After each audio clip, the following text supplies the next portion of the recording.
జలాల్లో న్యాయమైన హక్కులను కాపాడేందుకు బీఆర్ఎస్ అధినేత కేసీఆర్ సమరశంఖం పూరించనున్నారు. కృష్ణా నది ప్రాజెక్టులను కేఆర్ఎంబీకి అప్పగించడాన్ని నిరసిస్తూ ఇప్పటికే బీఆర్ఎస్ ప్రధాన నాయకులు హరీష్ రావు, కవిత స్పందించారు. ఈ నేపథ్యంలో పార్టీ తలపెట్టిన చలో నల్గొండ బహిరంగ సభకు స్వయంగా హాజరై కేసీఆర్ తన సందేశం వినిపించనున్నారు. ఈ బహిరంగ సభకు దాదాపు 2 లక్షల మంది ప్రజలు తరలి వస్తారన్న అంచనాలున్నాయి.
కృష్ణా జలాల్లో న్యాయమైన హక్కులను కాపాడేందుకు బీఆర్ఎస్ అధినేత కేసీఆర్ సమరశంఖం పూరించనున్నారు.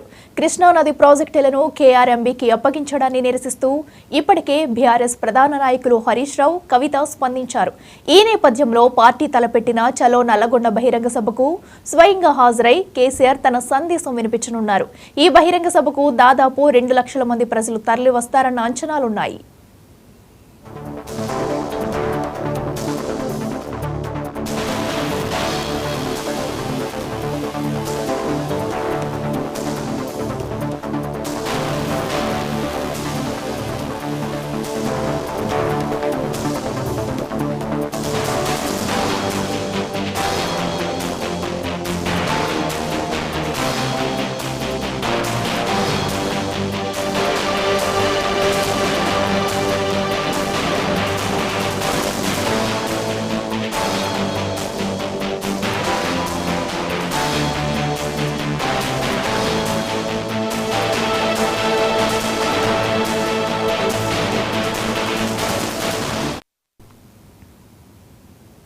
కృష్ణా జలాల్లో న్యాయమైన హక్కులను కాపాడేందుకు బీఆర్ఎస్ అధినేత కేసీఆర్ సమరశంఖం పూరించనున్నారు.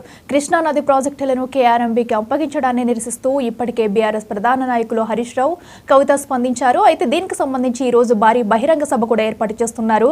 ఇదే అంశానికి సంబంధించి మరింత సమాచారం మా ప్రతినిధి రామకృష్ణ లైవ్ లో అందిస్తారు. రామకృష్ణ, చెప్పండి, ప్రస్తుతం అక్కడ సభకు సంబంధించి ఏర్పాట్లు ఎలా జరుగుతున్నాయి? ముఖ్య నాయకులందరూ కూడా అక్కడికి ఎప్పటికి చేరుకునే అవకాశం ఉంది? ప్రధానంగా ఈ రోజు టీఆర్ఎస్ తలపెట్టినటువంటి చలో నల్గొండ కార్యక్రమానికి భారీ బహిరంగ సభను అయితే టీఆర్ఎస్ సిద్ధం చేశారు. ప్రధానంగా చూసుకుంటే గత 2 రోజులుగా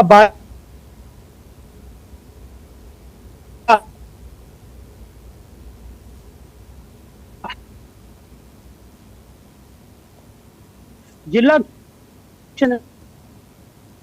మాజీ మంత్రి రేపటి సంఘన వద్ద ఉన్నాం.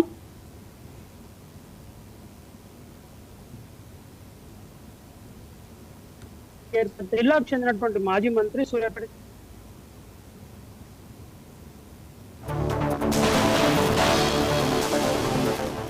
Right Ramakrishna, thank you.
Krishna జలాల్లో న్యాయమైన హక్కులను కాపాడేందుకు బీఆర్ఎస్ అధినేత కేసీఆర్ సమరశంఖం పూరించనున్నారు. కృష్ణా నది ప్రాజెక్టులను కేఆర్ఎంబీకి అప్పగించడాన్ని నిరసిస్తూ ఇప్పటికే బీఆర్ఎస్ ప్రధాన నాయకులు హరీష్ రావు, కవిత స్పందించారు. ఈ నేపథ్యంలో పార్టీ తలపెట్టిన చలో నల్గొండ బహిరంగ సభకు స్వయంగా హాజరై కేసీఆర్ తన సందేశం వినిపించనున్నారు. ఈ బహిరంగ సభకు దాదాపు 2 లక్షల మంది ప్రజలు తరలి వస్తారన్న అంచనాలున్నాయి. ఇదే అంశానికి సంబంధించి మరింత సమాచారం మా ప్రతినిధి రామకృష్ణ అందిస్తారు. రామకృష్ణ, చెప్పండి, ప్రస్తుతం సభా ప్రాంగణం వద్ద ఏర్పాట్లు ఎలా జరుగుతున్నాయి? అసలు బీఆర్ఎస్ తలపెట్టిన చెలో నల్గొండ సభకు భారీ ఏర్పాట్లు అయితే చేశారు. ముఖ్యమంత్రి కేసీఆర్ ఎన్నికల తర్వాత ప్రసంగించిన తొలి బహిరంగ సభ కావడంతో కూడా దీనికి ప్రాధాన్యత సంతరించుకుంది.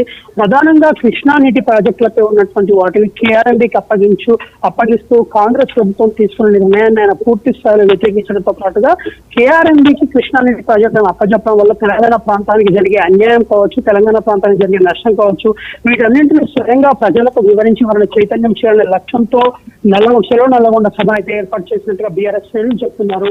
ఈ సభకు సంబంధించి ఉమ్మడి నల్గొండతో పాటుగా ఖమ్మం, మహబూబ్ నగర్, రంగారెడ్డి తదితర ప్రాంతాల జిల్లాల నుంచి కూడా పెద్ద ఎత్తున అటు కార్యకర్తలు, ఇటు రైతాంగాన్ని తరలించేందుకు బీఆర్ఎస్ శ్రేణులకి ఏర్పాట్లు చేస్తున్నారు. ప్రధానంగా మనం చూసుకోవచ్చు, సభలో ముఖ్యమంత్రి కేసీఆర్ స్వయంగా పాల్గొని కేఆర్ఎంబీ ప్రాజెక్టుల నుండి అప్పచెప్పడం ద్వారా తెలంగాణ జరుగుతున్న అన్యాయాన్ని పూర్తిస్థాయిలో వివరించడం, కృష్ణా నీటిలో తమ వాటా అంటే తెలంగాణ రాష్ట్ర ప్రజల హక్కులు వాటా ఏదైతుందో ఆ వాటాను వదులుకోకుండా పోరాటం చేయాల్సిన అవసరం ఉందని, భవిష్యత్తులో ఈ పోరాటాన్ని మరింత ఉధృతం చేయడం ద్వారా నీళ్లు, నిధులు, నియామకాల పేరుతో ఏర్పడ్డ తెలంగాణలో మన నీళ్లను మనం కోల్పోకుండా ఉండాలని కూడా ప్రజలు దిశానిర్దేశం అయితే చేయనున్నారు. దీనికి సంబంధించి గతంలో బీఆర్ఎస్ ప్రభుత్వంలో మంత్రులుగా పనిచేసిన వారు, అట్లాగే ప్రస్తుత శాసనసభ్యులు, పార్లమెంట్ సభ్యులు, టీఆర్ఎస్ ప్రధాన నాయకులంతా కూడా ఈ సభలో పాల్గొన్నారు. సభ మధ్యాహ్నం 3 గంటలకు ప్రారంభం కానున్న నేపథ్యంలో దాదాపు ఇప్పటికే కొంతమంది నేతలైతే నల్గొండకు చేరుకున్న పరిస్థితి, మధ్యాహ్నం 2 గంటల వరకు అన్ని స్థాయిలో ఉన్న నాయకులు, ఎమ్మెల్యేలు ఇక్కడ చేరుకునే పరిస్థితి. ప్రధానంగా మనం చూసుకోవచ్చు, ఈ రోజు రాష్ట్ర ప్రభుత్వం మేడిగడ్డను సందర్శిస్తున్న క్రమంలో కేసీఆర్ ఇక్కడ సభ నిర్వహించడం మాత్రం చాలా ప్రాధాన్యత సంతరించుకుంది. ఈ రెండు సభలకు సంబంధించి ప్రధానంగా ఇటు మీడియాలో, అదేవిధంగా రాజకీయ విశ్లేషకుల్లో కూడా అసలు ఎక్కడ ఏ రకంగా జరగబోతుంది, ఏ సభ విజయవంతమవుతుంది కూడా ప్రధానంగా చర్చ జరుగుతున్న పరిస్థితి ఉంది.